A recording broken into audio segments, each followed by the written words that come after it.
The top stories. Deputy Prime Minister Thamaskan Truna says construction sector accounts for 21% of the nation's GDP.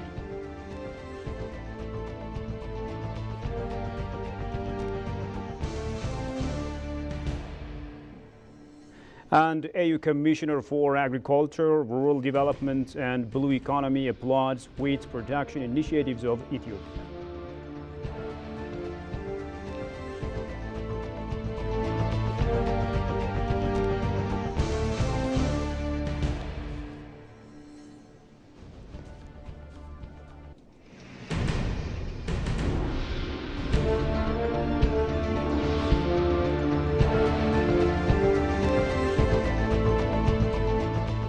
Ladies and gentlemen, a very warm welcome to EBC World with me, Farao Lakau, and thank you for watching us.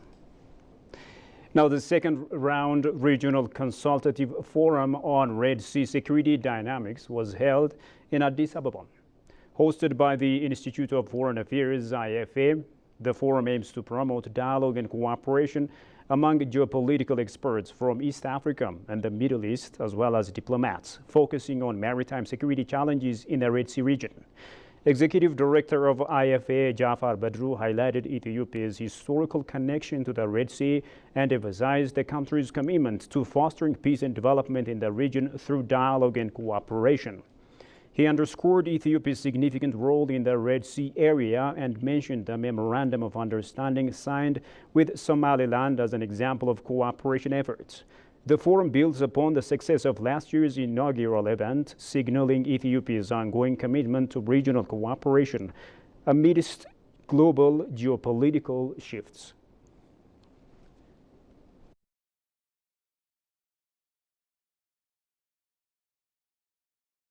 Ethiopia and Turkey have held their seventh political consultation today in Ankara, Turkey. The discussion was led by Ambassador Misganu Arga, State Minister of Foreign Affairs of Ethiopia, and Burhanettin Duran, Deputy Minister of Foreign Affairs of Turkey. The consultation delved into new avenues of cooperation while emphasizing mutual interests on bilateral, regional, and multilateral levels. Both sides acknowledged the necessity for enhancing political and economic collaboration between Ethiopia and Turkey. Furthermore, they reviewed the progress of various trade and investment agreements during the session.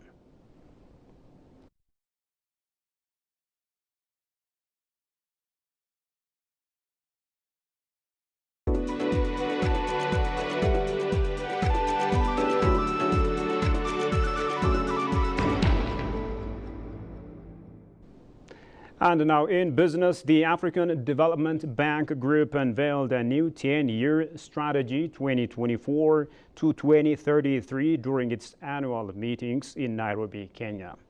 This ambitious blueprint aims to address Africa's urgent challenges and put the continent back on track toward sustained economic growth. President Akinwumi Adesina emphasized the crucial role the next decade will play in Africa's transformation, highlighting the continent's vast potential for societal and economic advancement. The strategy focuses on accelerating inclusive growth and fostering prosperous and resilient economies while prioritizing sustainability and balancing environmental concerns with economic advancement.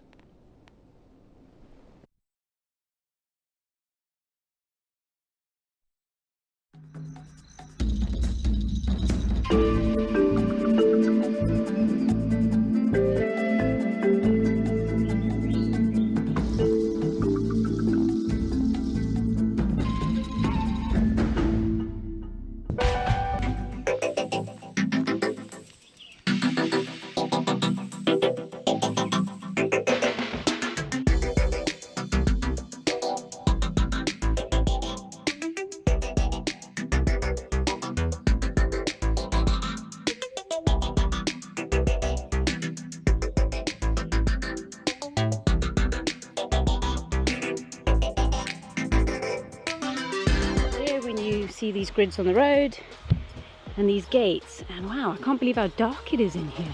So there you go, if you're an early bird, doors open at 6 and close at 6 p.m. There's a long 5-kilometre road which takes you into the park, and this can be enjoyed by hikers, dog walkers and cyclists. Private property. They take their private property very seriously here. You'll see all the way along the road when you walk. There's fences and private property. I love that sound. But I found beehives, because the southwestern part of the island is known for its honey.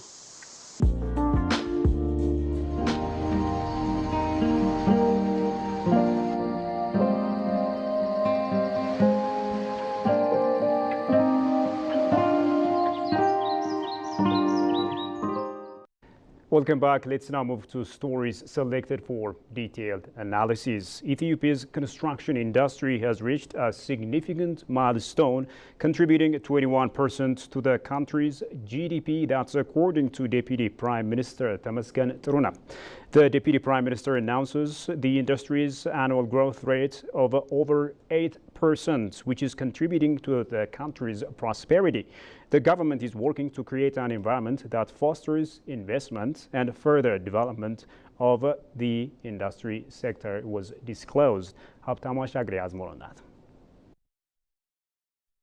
The second edition of International Big Five Construction Exhibition kicked off in Addis. Speaking on the occasion, Deputy Prime Minister Temesgen Truna said the construction industry in Ethiopia plays a pivotal role to catalyze the nation's economic growth. ኢትዮጵያ ውስጥ የኮንስትራክሽን ዘርፉ መሰረተ ልማቶችን በመገንባት In Ethiopia, the construction sector plays an unprecedented role to realize economic growth by realizing infrastructure facilities. It creates job opportunities and promoting entrepreneurship across the country. Now it is also the engine of the nation's economy. The construction sector accounts 21% of the overall national GDP. This is huge achievement. The Deputy Prime Minister emphasized that the construction sector is thriving and is expected to grow further in the upcoming years. የዘርፉ እድገት በ2014 ዓ.ም $54.8 ቢሊዮን ያህል The construction sector is generating over $54 billion in 2022 fiscal year. In the coming 4 consecutive years, it is expected that the construction sector will be increased by 8%. ዘርፉ በልዩ ልዩ የሙያ ዘርፎች The construction sector has created jobs for over 2.2 million Ethiopians, Temesgen added. Minister of Urban and Infrastructure Development, Chaltu Sani, for her part, called upon stakeholders to scale up their effort to alleviate bottlenecks in the sector. የኮንስትራክሽን ኢንዱስትሪው ከፍተኛ ሀብት የሚንቀሳቀስበት The construction sector is revolving huge capital in various fields. The efforts of all stakes are needed to scrap bottlenecks as well as utilizing potentials in the construction sector. We are also working hard with other developed economies to bring better technologies and inputs. International and local companies as well as representatives from the private sector are taking part in the second installment of the International Big Five Construction Exhibition in Addis Ababa. Now, Ethiopia, Africa's second largest wheat producer, faces challenges from the COVID-19 pandemic and the Russo-Ukrainian conflict impacting the wheat value chain and causing fluctuations in global wheat prices. As a development priority, Ethiopia aims to achieve food self-sufficiency and reduce wheat imports to conserve foreign currency reserves. The country is focusing on closing the gap between domestic wheat production and usage through various initiatives. And approached by EBC, AU's Agriculture, Rural Development and Blue Economy Commissioner, Ambassador Josefa Leonel Sako, praised Ethiopia's wheat production initiatives. Tigist Arnisa reports. Ethiopia ranks as Africa's second largest wheat producer, yielding 5.5 million metric tons, comprising 21.7% of the continent's wheat production and utilizing 18.3% of its wheat growing area. However, similar to nations globally, Ethiopia faced challenges stemming from the COVID-19 pandemic and the Russo-Ukraine war. These disruptions impacted the wheat value chain and led to fluctuations in global wheat prices and related products. As a core development priority, Ethiopia is dedicated to achieving food self-sufficiency and cutting down on costly wheat imports to conserve foreign currency reserves. Closing the disparity between domestic wheat production and usage is at the forefront of the government's agenda, with a strong commitment to achieving self-sufficiency through various initiatives. Approached by EBC, AU's Agriculture, Rural Development and Blue Economy Commissioner, Ambassador Josefa, Lionel Sacco applauded the wheat cultivation initiatives of the country. We are very happy with the plan of Ethiopia to start cultivating wheat. I'm sure it's also the war in Ukraine and Russia also inspired, because there was a shortage of this commodity in Africa, and many countries depend on the 30% of the markets, to import from Russia as well as Ukraine. So Ethiopia, in very short notice, decided to start planting, the wheat, and they are doing it so well. Today, they are even exporting it to the region, the Horn of Africa region, the East Africa region. To us, it's very important, and we expect Ethiopia even to go further. The Commissioner emphasized the importance of establishing a favorable trade environment promptly as crucial for Ethiopia to maintain its current momentum in wheat production. Here in the region, maybe Ethiopia doesn't have many challenges because, their connectivity is there, mobility is there. But in case Ethiopia's production becomes higher and they want to also trade with other regions on the continent, I think we need things like a train, railway. We need more facilities for us to, because they're doing business, but you need to also focus on the transport infrastructure so that it will be okay. You have the regulation somewhere, but we also have to have transport. You have to look at also the problem on the financing, the currencies. Which currency are you going to trade? So all these mechanisms, we need to really fast track it very, very quickly. In addition to wheat cultivation, Ethiopia is a significant producer of livestock and is home to the largest airline in the continent. To harness the country's economic potential, concerted efforts are required, the Commissioner added. Apart from wheat, Ethiopia is a big producer of livestock. That's also a market.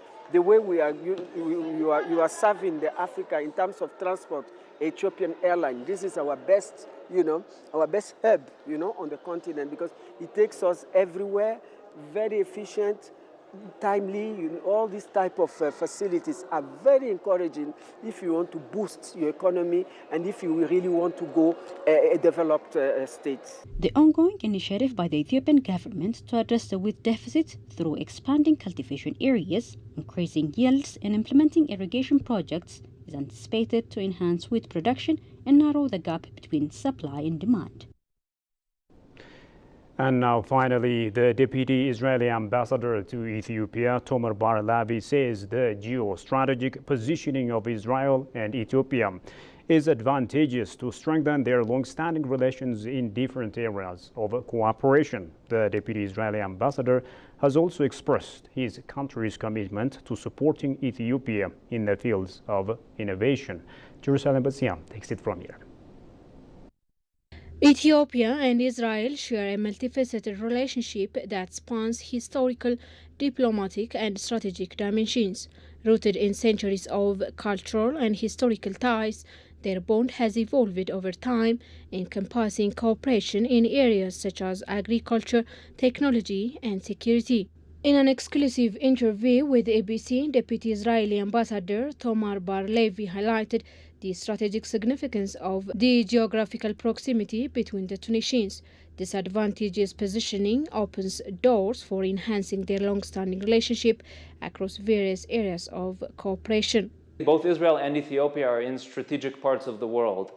Israel is at the crossroads of Africa, Europe, and Asia. It's connected to the Mediterranean Sea and the Red Sea. We have a land border with Sinai, which is the beginning of Africa. Ethiopia is the largest, strongest country in the Horn of Africa, and it has also an ongoing connection across the Red Sea and with the Middle East. And I think these aspects of even just our geostrategic positioning are, they're important parts of our relationship, because we both have things to gain from the relationship on a public level and also behind the scenes on different levels. Saying that Israel has ample experience in science and technology, he expressed his commitment to support Ethiopia in innovation. There's a number of sectors, and the ones that I mentioned are just part of them. Let's say innovation. This is, the whole world is focused on innovation. Israel is an innovation hub in the Middle East, and I guess it's second only to Silicon Valley in terms of the startups and the ecosystem that's in our country. And we're very eager to let's say to share and collaborate with others, and especially Ethiopia, which we have such a special relationship with. The Deputy Ambassador also expressed Israel's keenness to improve the people-to-people ties for mutual benefits of the two countries. On the public diplomacy level, I think that the people of Ethiopia, they understand both the history, the religious aspects, also the secular, modern aspects of what Israel has to offer in continuing to improve the people-to-people relations. By the way, in this context, I'll mention, as many of your viewers know, Ethiopian Airlines has an ongoing 2 times a day flights to Israel, direct flights, and we have this kind of connection of people coming and going, which I think is also very positive for the ongoing prospects of our improving relationship. The Deputy Ambassador further expressed his country's commitment to fight terrorism along with Ethiopia. And finally, a quick recap of the top stories. Deputy Prime Minister Temesgen Truneau says construction sector accounts for 21% of nation's GDP.